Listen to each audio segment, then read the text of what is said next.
ظروف اور چاندی کے بہت بڑی مقدار جو قافلے کے پاس تھی اور جس کا اندازہ 1,00,000 درہم تھا، بطور غنیمت ہاتھ آئی۔ رسول اللہ صلی اللہ علیہ وآلہ وسلم نے خمس نکال دیا اور مال غنیمت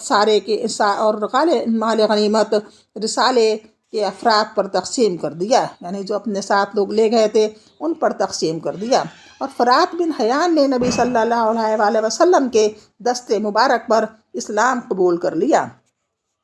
بدر کے بعد قریش کے لیے سب سے اہم انگیز نکھت تھی، بدر کے بعد قریش کے لیے سب سے بڑی المناک یہ غمزدہ بات تھی، جس سے ان کے قلق و اضطراب اور غم و علم میں مزید اضافہ ہو گیا۔ اب ان کے سامنے دو ہی راستے تھے، یا تو اپنا کبر و غرور چھوڑ کر مسلمانوں سے صلح کر لیں، یا پھر بھرپور جنگ کر کے اپنی عزت رفتہ اور مجد گزشتہ کو واپس لائیں اور مسلمانوں کی قوت کو اس طرح توڑ دیں کہ وہ دوبارہ سر نہ اٹھا سکیں۔ مکہ نے اسی دوسرے راستے کا انتخاب کیا۔ چنانچہ اس واقعے کے بعد قریش کا جوش انتقام کچھ اور بڑھ گیا اور اس نے مسلمانوں سے ٹکر لینے اور ان کے دیار میں گھس کر ان پر حملہ کرنے کے لیے بھرپور تیاری شروع کر دی۔ اس طرح پچھلے واقعات کے علاوہ یہ واقعہ بھی معرکہ احد کا خاص حامل تھا۔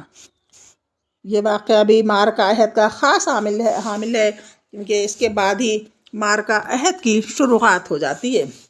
غزوہ احد، انتقامی جنگ کے لیے قریش کی تیاریاں۔ اہل مکہ کو معرکہ بدر میں شکست و ہزیمت کی جو زک اور اپنے سنادیدہ اشراف کے قتل کا جو صدمہ برداشت کرنا پڑ رہا تھا، اس کے سبب وہ مسلمانوں کے خلاف غیظ و غضب سے کھول رہے تھے، حتیٰ کہ انہوں نے اپنے مقتولین پر آہ و فغاں کرنے سے بھی روک دیا تھا، یعنی لوگوں کو منع کر رکھا تھا کہ جن کے رشتہ دار مارے جا چکے ہیں ان کے لیے کوئی نہیں روئے گا، اور قیدیوں کے فدیے کی ادائیگی میں بھی جلد بازی کا مظاہرہ کرنے سے منع کر دیا تھا، تاکہ مسلمان ان کے رنج و غم کی شدت کا اندازہ نہ کر سکیں۔ پھر انہوں نے جنگ بدر کے بعد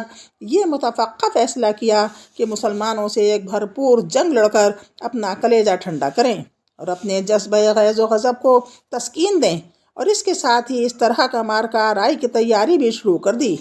اس معاملے میں سرداران قریش میں سے اکرمہ بن ابی جہل، صفوان بن امیہ، ابو سفیان بن عرب اور عبداللہ بن ربیعہ زیادہ پرجوش اور سب سے پیش تھے۔ ان لوگوں نے اس سلسلے میں پہلا کام یہ کیا کہ ابو سفیان کا وہ قافلہ جو جنگ بدر کا باعث بنا تھا اور جیسے ابو سفیان بچا کر نکال لے جانے میں کامیاب ہو گیا تھا، اس کا سارا مال جنگی اخراجات کے لیے روک لیا، اور جن لوگوں کا مال تھا ان سے کہا کہ اے قریش کے لوگوں، تمہیں محمد نے سخت دھچکا لگایا ہے اور تمہارے منتخب سرداروں کو قتل کر ڈالا ہے، لہٰذا ان سے جنگ کرنے کے لیے اس مال کے ذریعے مدد کرو، ممکن ہے کہ ہم بدلہ چکا لیں۔ قریش کے لوگوں نے اسے منظور کر لیا، چنانچہ یہ سارا مال جس کی مقدار 1,000 اونٹ اور 50,000 دینار تھی، جنگ کی تیاری کے لیے بیچ ڈالا گیا۔ اسی بارے میں اللہ تعالیٰ نے یہ آیت نازل فرمائی ہے، جس کا مطلب ہے، یہ 8ویں سورت ہے اور 36 آیت ہے۔ اس کا مطلب ہے جن لوگوں نے کفر کیا وہ اپنے مال اللہ کی راہ سے روکنے کے لیے خرچ کریں گے تو یہ خرچ تو کریں گے، لیکن پھر یہ ان کے لیے باعث حسرت ہوگا، پھر مغلوب کیے جائیں گے۔ پھر انہوں نے رضاکارانہ جنگی خدمت کا دروازہ کھول دیا کہ جو احابیش کنانہ اور اہل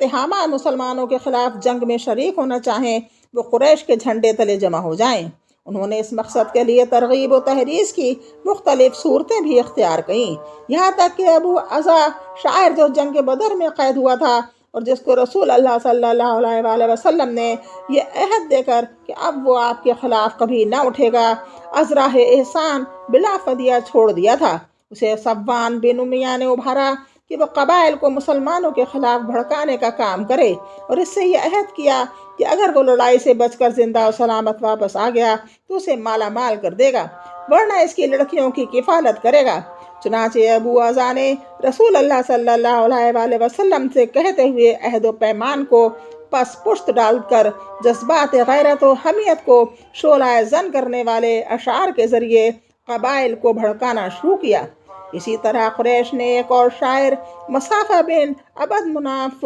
اجمی کو اس مہم کے لیے تیار کیا۔ ادھر ابو سفیان نے غزوہ سبیق سے ناکام و نامراد بلکہ سامان رسد کی ایک بہت بڑی مقدار سے ہاتھ دھو کر واپس آنے کے بعد مسلمانوں کے خلاف لوگوں کو بہارنے اور بھڑکانے میں کچھ زیادہ ہی سرگرمی دکھائی۔ پھر آخر میں سریہ زید بن عارثہ کے واقعے سے قریش کو جس سنگین اور اقتصادی طور پر کمر توڑ خسارے سے دو چار ہونا پڑا اور انہیں جس قدر بے اندازہ رنج و الم پہنچا، اس نے آگ پر تیل کا کام کیا، اور اس کے بعد مسلمانوں سے ایک فیصلہ کن جنگ لڑنے کے لیے قریش کی تیاریوں کی رفتار میں بڑی تیزی آ گئی۔ آج بس اتنا ہی، انشاءاللہ کل پھر ملاقات ہوگی، اگلا چیپٹر ہوگا۔ اللہ حافظ، السلام علیکم۔